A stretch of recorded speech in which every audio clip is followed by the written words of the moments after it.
같이 마을 모두 하나님 앞에 기도드리심으로 오순절로 세 번째 수요예배를 하나님 앞에 드리겠습니다. 오라 너희 모든 목마른 자들아 물로 나오라. 돈 없는 자도 오라. 너희는 와서 사 먹게. 돈 없이 값 없이 와서 포도주와 젖을 사라. 아멘. 죄로 말미암아 영원히 목마른 자들을 부르시는 하나님 아버지, 오늘 거룩하고 복된 수요일 하나님 아버지의 집으로 불러주신 은혜에 감사와 찬송을 올려드립니다. 지난 3일 동안에 세상에 시달리고 지친 몸과 영혼을 가지고 나왔나이다. 용납하시고 주님의 품에 안으시어 위로와 평강을 주시고 하나님의 은총을 체험하게 하여 주옵소서. 주시는 말씀에 따라 새 사람으로 거듭나게 하시고 세상에 나가 복음의 삶을 살아가게 하여 주실 줄 믿사옵고 예수님의 이름으로 기도드리옵나이다. 아멘. 찬송가 340장 하나님께 찬양 드리겠습니다. 어지러운 세상 중에 기쁜 소리 들리네. 예수 말씀하시기를 믿는 자여 따르라. 세상 헛된 신과 영화 모두 내어버렸네. 예수 친히 하신 말씀 날 더 귀히 여겨라. 기쁜 때라 슬픈 때라 바쁜 때라 틈날 때 예수 친히 하신 말씀 날 더 귀히 여겨라. 주님 크신 은혜로서 보름 듣게 하시고 복종하는 마음을 주사 따라가게 하소서. 오늘 우리에게 주시는 말씀은 에베소서 6장 11절에서 17절 말씀입니다. 마귀의 관계를 능히 대적하기 위하여 하나님의 전신 갑주를 입어라. 우리의 실험은 혈과 육을 상대하는 것이 아니요 통치자들과 권세들과 이 어둠의 세상 주관자들과 하늘에 있는 악의 영들을 상대함이라. 그러므로 하나님의 전신 갑주를 취하라. 이는 악한 날에 너희가 능히 대적하고 모든 일을 행한 후에 서기 위함이라.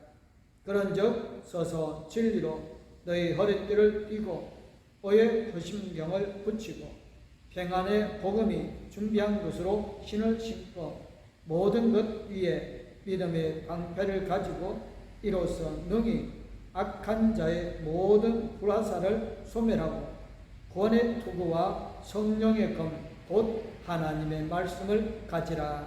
아멘. 찬송가 348장 하나님께 찬양 드리겠습니다.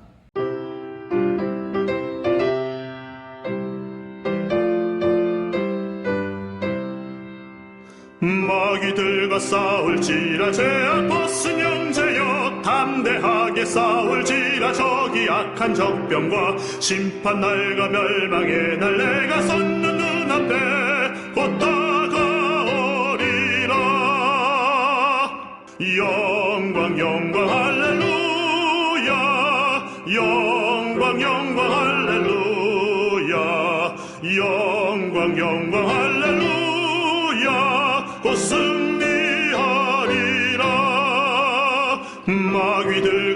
싸울지라 죄악 벗은 형제여 고함치는 무리들은 흉한 마귀 아닌가 무섭고도 더러운 죄 모두 떨쳐버리고 주 예수 붙들라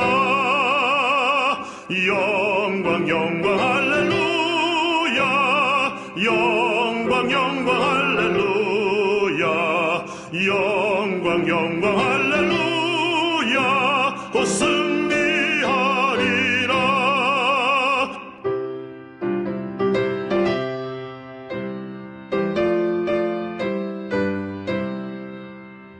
마귀들과 싸울지라 죄악 벗은 형제여 구주 예수 그리스도 크신 팔을 벌리고 너를 도와주시려고 서서 기다리시니 너서 나오라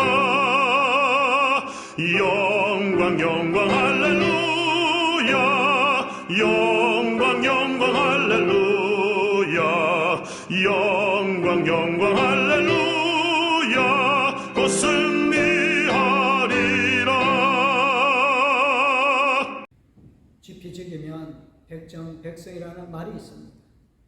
전쟁할 때 적을 알고 나를 알아야 승리할 수 있다는 말입니다. 적을 잘 모르면 이기기가 어렵습니다. 코로나가 한창 유행하던 때에 수원의 어느 교회에서 코로나 바이러스 집단 감염이 일어났습니다.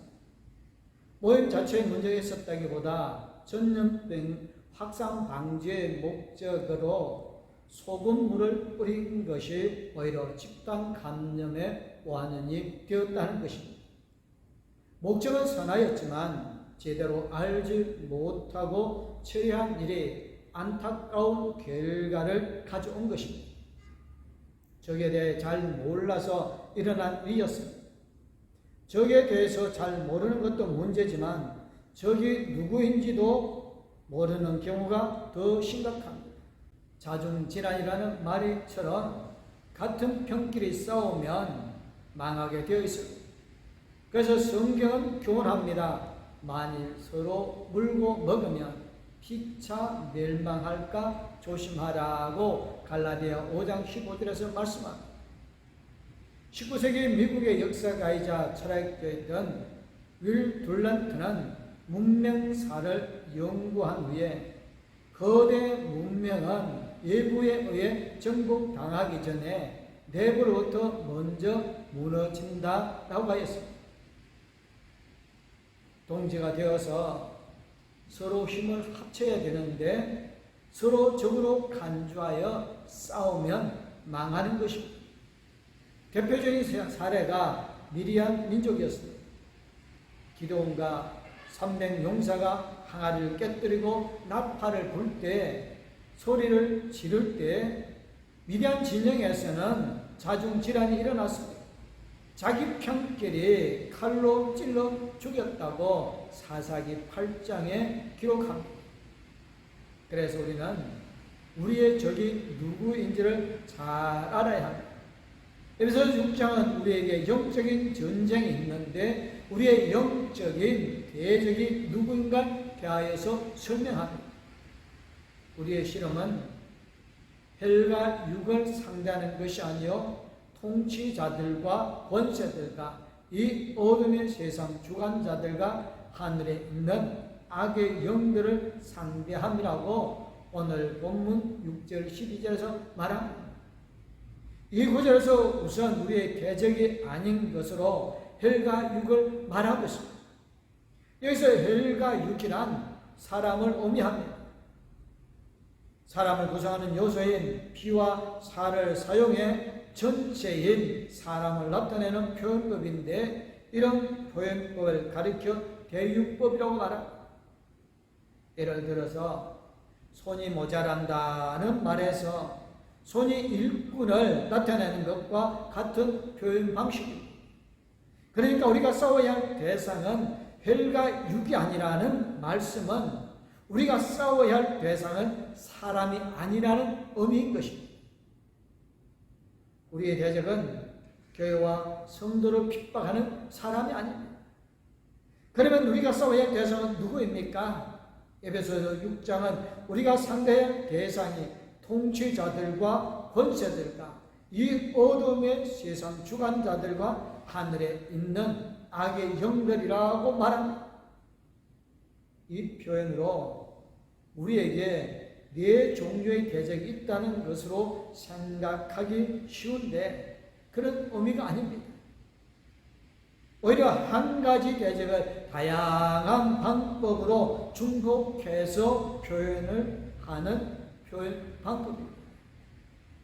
즉 우리가 싸워야 할 때 저기 하늘에 있는 즉 영적인 존재인 악한 영인데 그 영은 권세를 휘두르는 존재이고 세상을 통치하는 존재이며 이 어둠의 세상을 주관하는 존재라는 뜻입니다. 결론적으로 우리가 싸워야 할 영적인 대적은 사람이 아니라 악한 영, 즉 사탄이라는 것입니다. 안타깝게도 우리는 성경의 가르침과는 정반대로 사람을 우리의 대적으로 생각할 때가 많습니다. 신앙생활을 하는 것을 방해하는 사람들을 영적인 대적으로 생각하는 경우가 많습니다. 초대교회 시절부터 교회는 핍박을 받아왔습니다. 제사장들과 서기관들은 성도들을 감옥에 가두게 했습니다. 그렇게 교회를 핍박하는 사람이야말로 우리의 영적 대적이라고 생각하기 쉽습니다. 하지만 성경은 핍박하는 자들과 싸워 물리치라고 가르치고 있지 않습니다. 사람은 우리의 영적인 대적이 아니기 때문입니다. 오히려 그들을 위하여서 불쌍히 여겨야 할 대상이라고 말합니다. 성경은 우리에게 너희를 박해하는 자들을 축복하고 축복하라, 저주하지 말라고 권면합니다.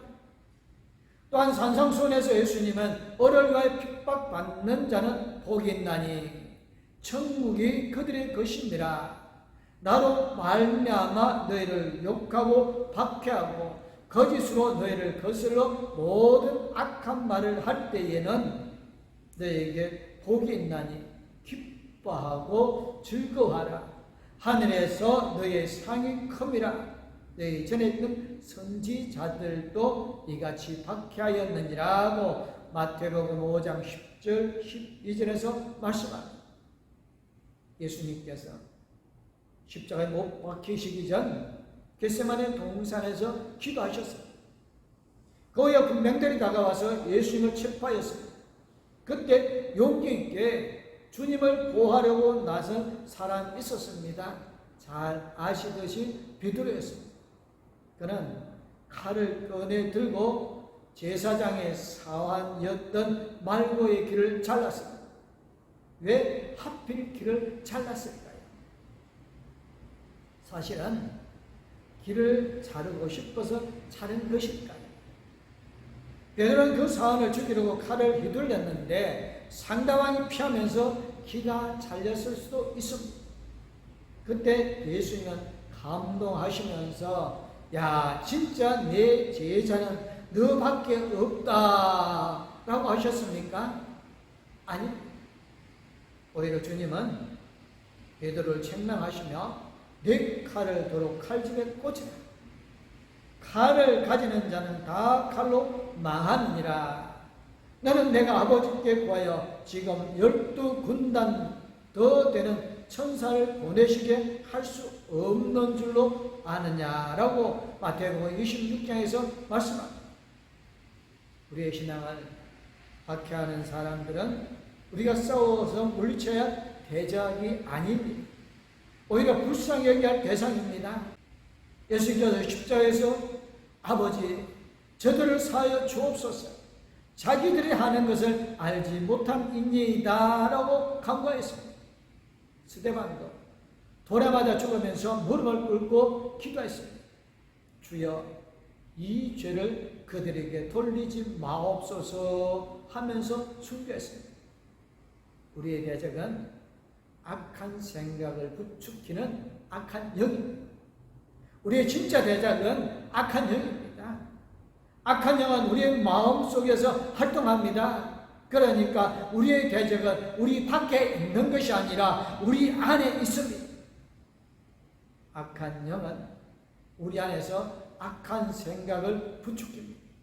미워하는 마음을 부추기고 탐욕스러운 마음을 갖게 하고 엄란한 생각이 들게 하고 편을 가르게 하고 다른 사람을 왕따시키는 마음을 부추깁니다. 내 속에서 분노하도록 충동질하고 시기와 질투심을 자극할 뿐 아니라 무서워하고 두려워하는 마음을 갖게 하고 열등감에 빠지게 하고 교만하고 거만한 마음을 가지게 합니다. 무엇보다도 사람을 적대시하게 만듭니다. 이런 생각을 부추기는 악한 영이 우리의 진짜 대적입니다. 그런데 문제는 그것이 대적인 줄도 모르고 있다는 데 있는 것입니다. 그리고 자꾸 그러한 대적에게 끌려다닙니다. 이러한 영적인 대적과 맞서 싸워야 합니다. 에베소 6장은 그러한 대적과 싸우기 위해서 영적인 무장을 하라고 가르칩니다. 그러므로 하나님의 전신갑주를 취하라. 이는 악한 날에 너희가 능히 대적하고 모든 일을 행한 후에 서기 위함이라.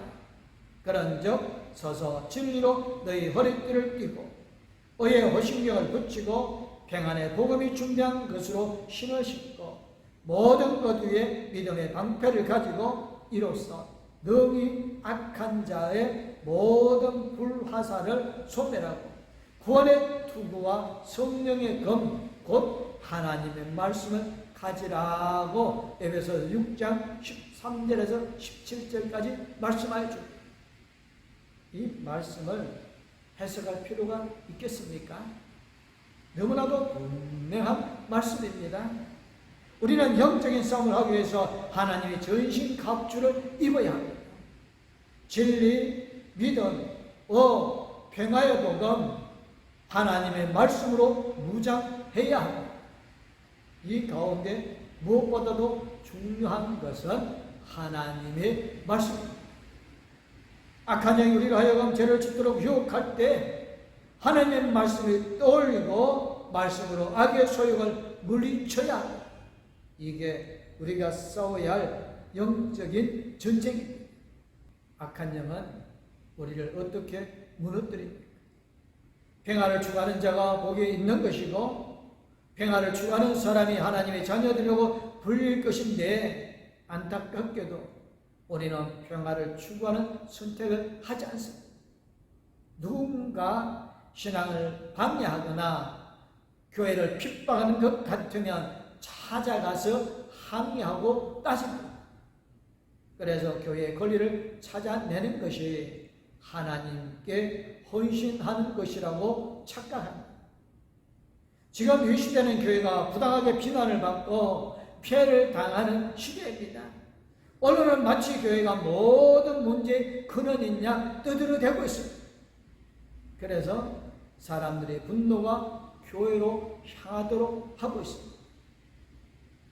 정부는 교회를 부당하게 탄압하는 것처럼 보입니다. 반기독교적 운동들이 활개를 치고 있는 것 같고 정부가 반기독교 세력에 점령당한 것처럼 보입니다. 이때 많은 사람들이 교회를 대적하는 세력과 싸워서 승리를 쟁취하는 것이야말로 진정한 헌신이라고 생각합니다. 전도의 자유를 막는 것처럼 보이는 것이 있다면 무슨 방법을 써서라도 막아내는 말입니다. 교회가 피해를 당하는 것을 막기 위해 영적인 천사가 되어집니다. 그런데 과연 그것이 주님의 방법일까요?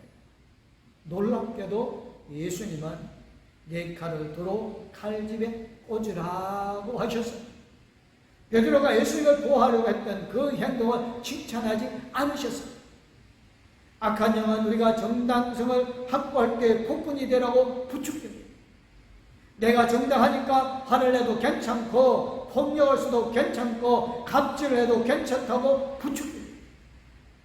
내가 정의를 위한다고 생각하는 순간 상대방을 향해 폭력을 휘두르게 되어 있습니다. 그래서 자녀가 잘못한 것을 고치기 위해 화내고 폭력을 휘두르며 교육하다가 결국 비극적인 결말을 맞이하기도 합니다. 이것이 바로 영적 대적 마귀가 우리로 하여금 악을 행하게 만드는 방식입니다. 성경은 분명하게 가르칩니다. 사람이 성내는 것이 하나님의 허를 이루지 못함이라고 야고보서 1장 20절입니다.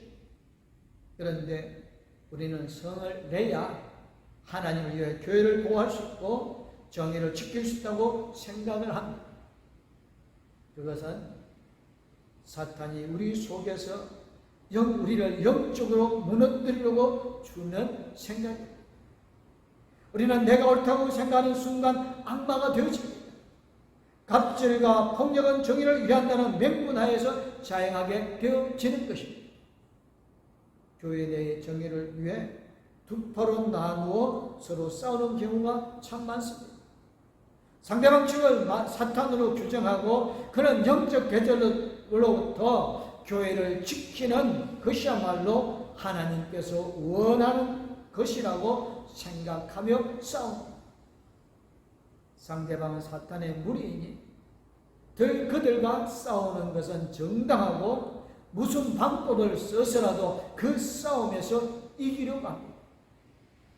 교회의 분쟁을 재판정에 가져가지 말라는 교훈이 기록된 성경은 헌 신문지 조각처럼 취급해 버립니다.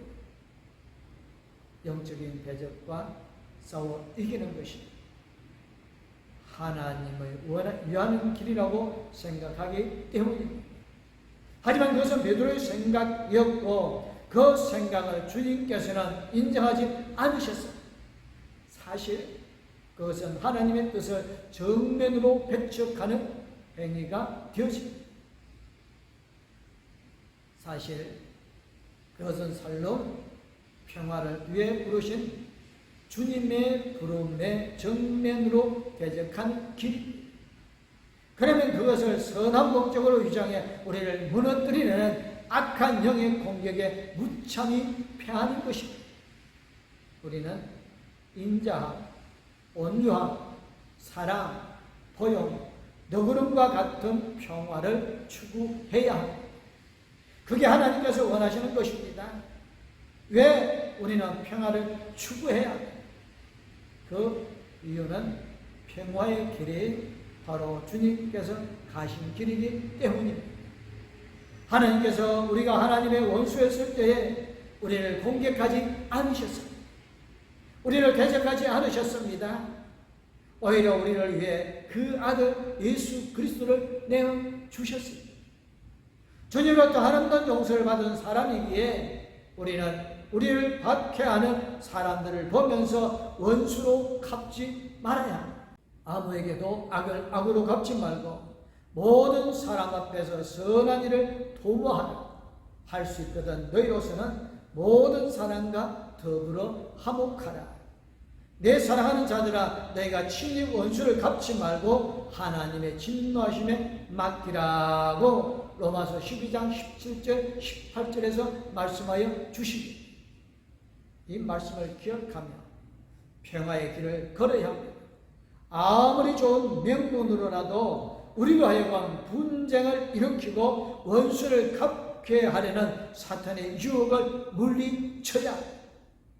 주여 나를 평화의 도구로 사용하여 주소서라고 기도했던 성 프란치스코의 기도가 우리의 기도가 되어지기를 소망합니다. 기도하겠습니다.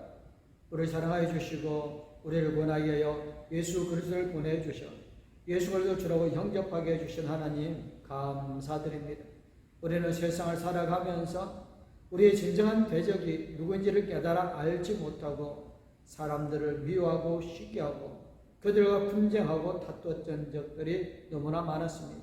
그러나 우리의 진정한 원수는 악한 영을 깨달아 주셔서 이제는 성령께서 우리와 함께 주셔서 악한 영을 이겨 승리하게 하여 주실 줄 믿습니다.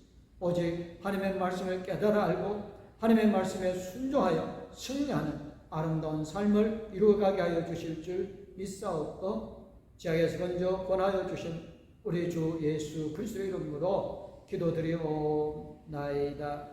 아멘. 이제는 우리에게 새 생명을 주신 우리 주 예수 그리스도의 은혜와 영원토록 우리와 함께 해주시는 하나님 아버지의 그 큰 사랑, 우리 나갈 길을 인도해 주실 성령님의 감화 감동 위로 교통 충만하시며 영적 싸움에 승리하기를 원하는 공덕교회 모든 성도님들과 가족들 위해 이제부터 영원토록 함께하옵기를 간절히 축원하옵나이다. 아멘. 하나님, 이 가정을 축복하소서.